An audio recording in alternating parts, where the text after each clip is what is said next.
programme vous est offert par Illico Cash.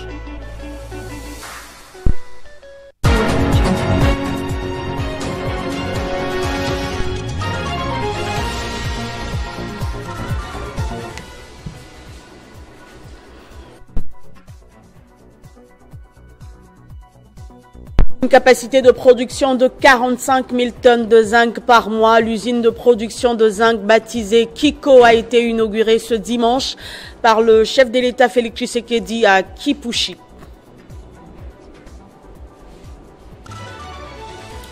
Au Sénégal, plus de 7 millions de Sénégalais étaient appelés aux urnes pour élire les 165 représentants à l'Assemblée nationale. Ces élections interviennent après la dissolution en septembre dernier du Parlement.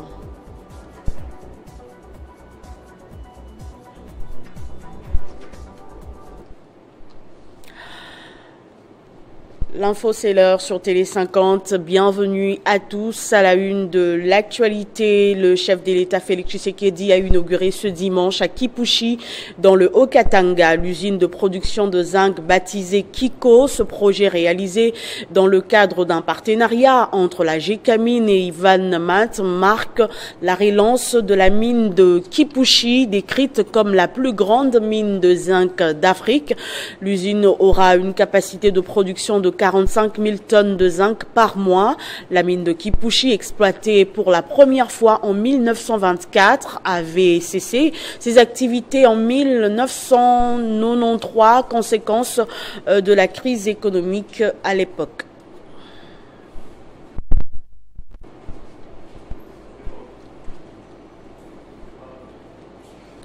Restons dans la province du Haut-Katanga où le chef de l'État a confirmé samedi sa détermination de réviser ou de changer la constitution du pays lors d'un meeting à la place de la Poste à Lubumbashi.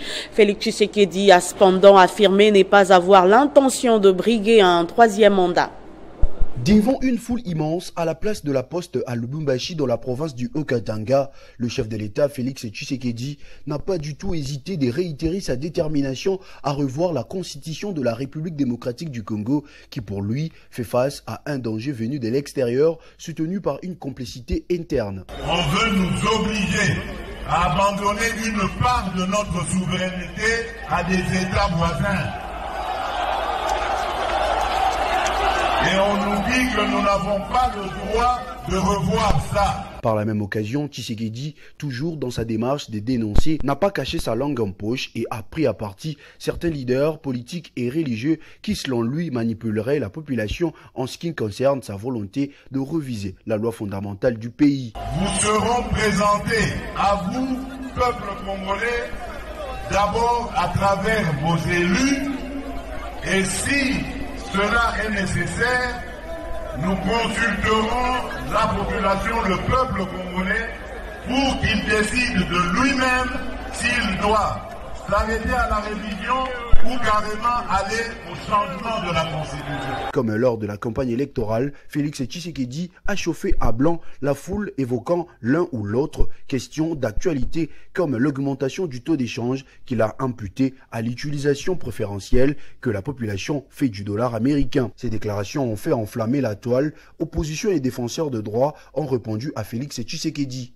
Pour Délice Sanga, président du parti en voile, cette initiative vise tout simplement le bénéfice personnel du pouvoir en place. Qu'un changement de la Constitution conduit à une nouvelle Constitution dont le bénéfice est strictement personnel et remet les compteurs à zéro en faisant sauter le verrou de l'article 220 pour vous permettre de solliciter un troisième mandat là où les Congolais ont voulu justement que plus personne ne puisse exercer plus de 2 mandats à la tête de notre pays.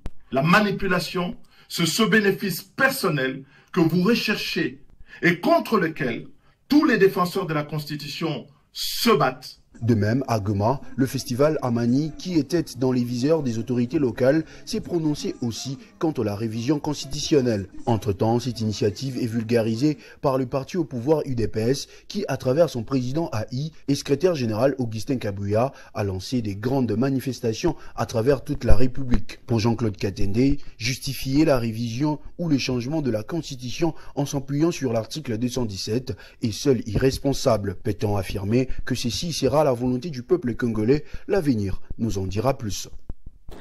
Révision constitutionnelle, que de réaction. Pour mieux sauter, il faut reculer en arrière. C'est ce qu'a indiqué Lisanga Bonganga, coordonnateur du Rassemblement des Alliés de Félix Tshisekedi ce dimanche. Face à ces débats houleux, il estime qu'il échait de revenir avant toute chose à la Constitution de 2006 en proposant au Parlement de voter une loi portant abrogation de la loi Suvisé. Les rassemblements des alliés de Félix Antoine Tshisekedi Tshilombo considèrent que les tenants du pouvoir de l'époque, aujourd'hui dans l'opposition, en l'occurrence les FCC et ses alliés, ont de façon cavalière procédé à une révision prématurée de la Constitution du 18 février 2006 qui n'avait que 4 ans et quelques mois, âge d'un enfant de l'école maternelle. Défiant ainsi les peuples congolais qui l'avaient approuvé par référendum. Les objectifs réels visés par cette révision précoce sont maintenant connus et ne sont plus à démontrer. Face à la situation ainsi décrite, et au regard du débat houleux actuel autour de la révision ou du changement de la Constitution, les rassemblements des alliés de Félix Antoine Tshisekedi Tshilombo estiment qu'il échait de revenir avant toute chose à la Constitution du 18 février 2006 dans son pristine état, en proposant au Parlement de voter une loi portant abrogation de la loi civisée. C'est-à-dire, bien sûr, Tozonga et Sika Tubandaka. Il y va du respect du souverain primaire qui est le peuple détenteur du pouvoir de changer sa propre constitution par référendum.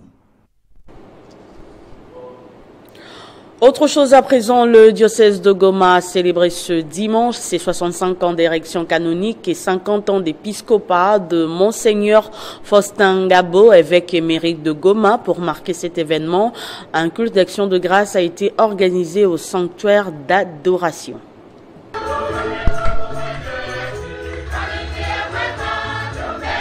C'est à travers un culte d'action de grâce que le diocèse de Goma a célébré ce 17 novembre 2024 les 65 ans de son érection canonique et 50 ans d'épiscopat de Monseigneur Faustin Ngabou, évêque émérite de Goma. Cette Eucharistie a été célébrée par Monseigneur Willy Ngumbi, actuel évêque de Goma, en présence de plusieurs autres évêques venus de différents diocèses du pays et des pays voisins, des fidèles catholiques et autres confessions religieuses, du gouverneur du Nord Kivu, président de l'Assemblée provinciale, députés nationaux et sénateurs. Le président de la République, Félix Antoine Tshisekedi, a été représenté à cette cérémonie par le ministre d'État et ministre du Budget, Aimé Boji. Son Excellence, Monsieur le Président de la République, Félix Antoine Tshisekedi Tshilombo, chef de l'État, vous salue chaleureusement et vous présente ses vœux de bon anniversaire. Il tient aussi à exprimer toute sa reconnaissance au diocèse de Goma pour les 65 ans de contributions remarquables à la vie de la communauté. À travers ses engagements et ses actions, notre Église a inspiré un mode de vie et une attitude qui permet aujourd'hui aux populations de cette partie de notre pays de ne pas courber les chines face aux récurrentes épreuves douloureuses qu'elles vivent depuis plusieurs décennies. Une Jeep toute neuve, dont du président de la République, a été remise séance tenante par le ministre Aimé Boji au diocèse de Goma et 50 vaches à l'évêque émérite de Goma pour le rôle qu'ils jouent dans la société. C'est dans la joie que cette double cérémonie s'est clôturée. La plateforme politique et sociale Amour du prochain et de la patrie Congo APPC de Sylvestre Ndangodessi, désormais en partenariat avec la communauté ecclésiastique de l'archevêque Masende Diams. Les deux structures travailleront mutuellement dans le social ainsi pour soutenir la population congolaise. Il s'est passé un événement important unissant la plateforme politique et sociale Amour du prochain et de la patrie Congo APPC en sigle des messieurs Sylvestre, Dangoussi, Makambo et la communauté ecclésiastique UCSM du patriarche archevêque Masende Dams.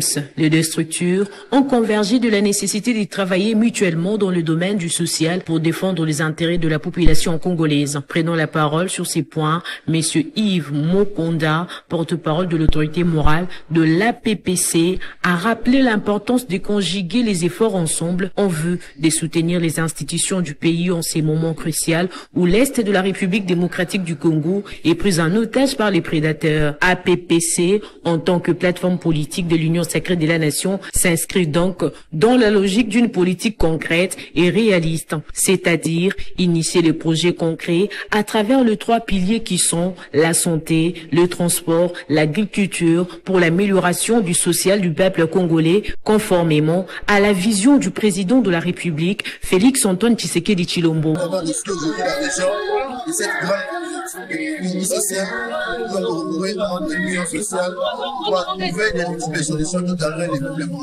Nous sommes très sûrs qu'avec le CCM, nous allons faire un bon partenariat chez le monsieur Sylvestre qui est notre autorité de morale, mais aujourd'hui, il est empêché par des multiples. Donc nous appelons tous les jeunes, les partis politiques, les ONG, de continuer à adhérer comme c'était pour le dire les Jésus. Un brevet des mérites a été décerné au patriarche archevêque pour son engagement à lutter et défendre le peuple sur les plans sociaux.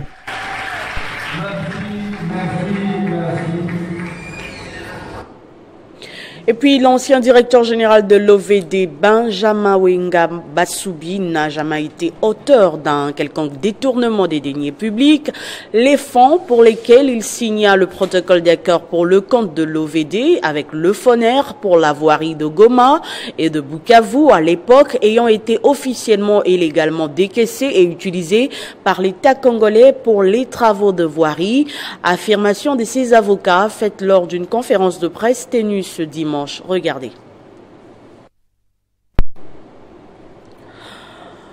Juriste et gestionnaire congolais Ochudi Lutula prend désormais les commandes de la Direction générale des recettes administratives, judiciaires, domaniales et de participation DGRAD. Ce dernier promet de lutter contre le coulage des recettes pour une gestion transparente. C'est à l'issue de la cérémonie de remise et reprise organisée au sein de la DGRAD vendredi.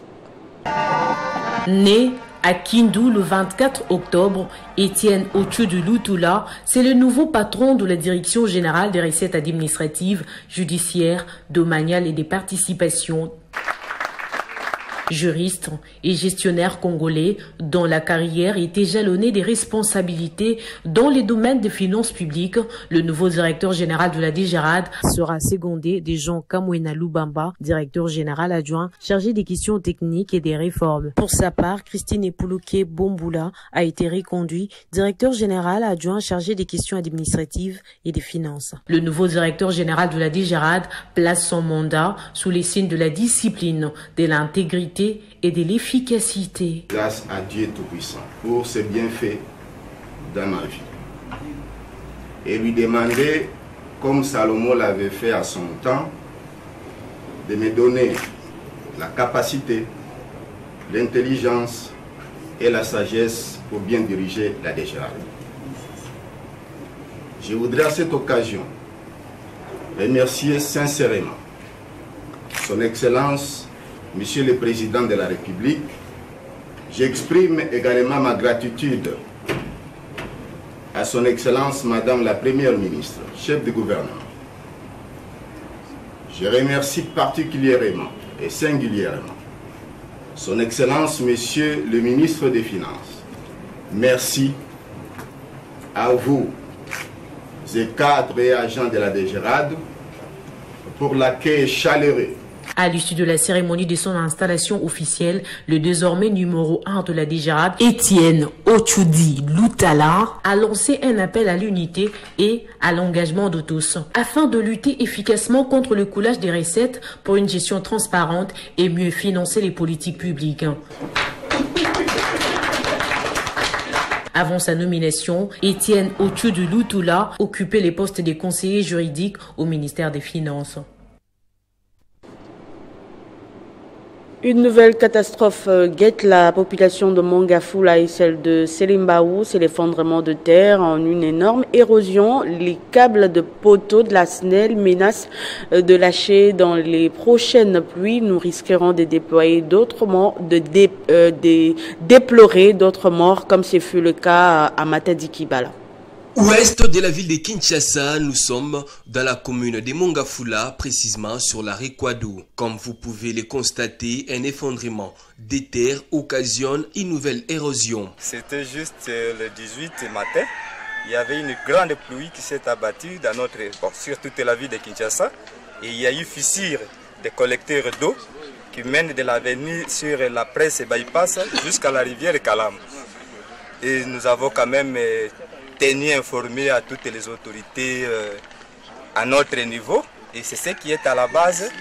Après cette pluie, il y a eu encore une autre pluie qui s'est abattue, où vous constatez qu'il y a des parts de plusieurs maisons déjà englouties dans cette érosion.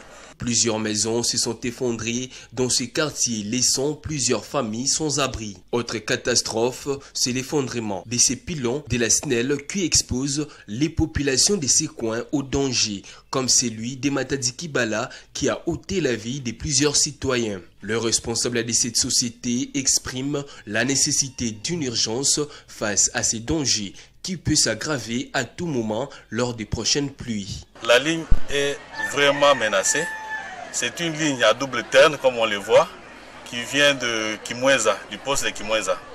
Et cette ligne alimente 3 postes. C'est Lingwala, Makala et Itesco. Et 50% donc, de la fourniture de Kinshasa, c'est à travers cette ligne ici. Alors ce que nous voyons ici, c'est vraiment un danger imminent. SNEL a déjà informé toute la hiérarchie pour qu'on puisse intervenir. Nous avons contacté déjà OVD. Nous attendons qu'OVD puisse nous faire une cotation. L'appel est donc lancé au gouvernement d'agir en urgence pour remédier à cette situation qui met en péril les habitants avant qu'il ne soit trop tard. L'actualité en dehors de nos frontières nous emmène au Sénégal où plus de 7 millions d'électeurs étaient appelés aux urnes ce dimanche pour élire les 165 représentants à l'Assemblée nationale. Ces élections interviennent après la dissolution en septembre du Parlement. Les dirigeants du pays visent la majorité la plus large possible pour appliquer l'agenda des ruptures et des justices sociales avec lesquelles ils ont été portés au pouvoir il y a 8 mois. 8 mois après la présidentielle qui a porté au pouvoir le président Bassirou Diomaye Faye, les Sénégalais sont aux urnes ce dimanche pour des élections législatives anticipées après la dissolution en septembre dernier du Parlement issu des élections de 2022. Comme lors de l'élection présidentielle du 24 mars 2024, plus de 7,3 millions d'électeurs votent les 165 députés qui siégeront à l'Assemblée nationale pour un mandat de 5 ans. L'enjeu principal de ces élections est de savoir si les électeurs vont octroyer la majorité absolue à l'Assemblée nationale au régime incarné par le duo Diomaye-Sonko et dont les moyens de mettre en œuvre leur programme, ou s'ils feront le choix d'équilibrer le pouvoir en donnant une majorité à l'opposition et ouvrir de fait la voie à une cohabitation. Près de 8 mois après sa prise du pouvoir, le président Bassirou Diomaye Faye et son premier ministre Ousmane Sonko doivent faire face aux fortes attentes des Sénégalais et aux critiques d'une opposition qui veut imposer une cohabitation à l'exécutif. Élu sur base d'un projet souverainiste en rupture totale avec l'ancien régime jugé dictatorial du président Macky Sall, le nouveau président Faye et son premier ministre Ousmane Sonko doivent trouver des réponses urgentes aux questions sociales, notamment une inflation élevée et une pauvreté endémique, le chômage de jeunes, la corruption et la justice sociale. En plus d'un rôle de représentation des citoyens, les députés au Sénégal jouent un rôle important dans la démocratie du pays. Ils ont donc pour mission de voter les lois, de contrôler l'action gouvernementale et d'évaluer les politiques publiques. Et pour finir, sur initiative du docteur Yvan Dalla, un match amical entre les géologues et les ingénieurs pétroliers a été organisé ce week-end au Stadium Omnisport de Mont-Amba. C'est là dans le but de renforcer les liens de fraternité entre les deux structures et surtout promouvoir les actions menées par l'Ordre national des géologues en RDC. Protéger le public, promouvoir et défendre les intérêts des géologues tout en veillant au respect des normes et éthiques professionnelles, voilà quelques objectifs qui s'est fixé l'Ordre des géologues de la République démocratique du Congo. C'est dans ce cadre qu'un match de fraternité était organisé samedi avec les ingénieurs pétroliers, question d'encadrer tous les géologues de la RDC, sur initiative du docteur Yvan Dalla, qui a d'ailleurs marqué les buts de la victoire pour son équipe. Satisfait du représentant de l'Ordre des géologues. Nous nous sommes rendus compte que dans l'exercice de notre profession, il y a des gens qui ont accaparé certains postes qui nous revenaient. Alors il était utile que nous puissions nous organiser pour essayer un peu de protéger cette profession. L'Ordre des géologues a vu les jours en République démocratique du Congo depuis le 28 juin 2023 et compte intégrer de plus en plus de nouveaux membres dans ses rangs.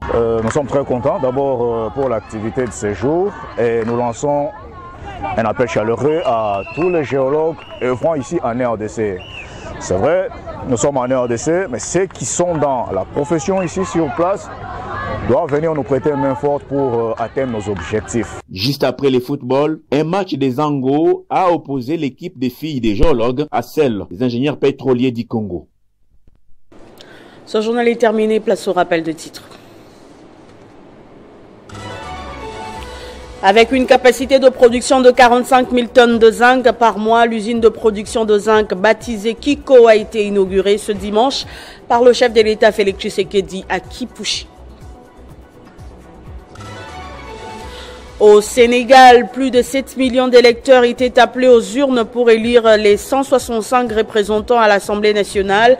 Ces élections interviennent après la dissolution en septembre du Parlement. Merci de votre attention soutenue et surtout restez fidèles au programme de Télé 50.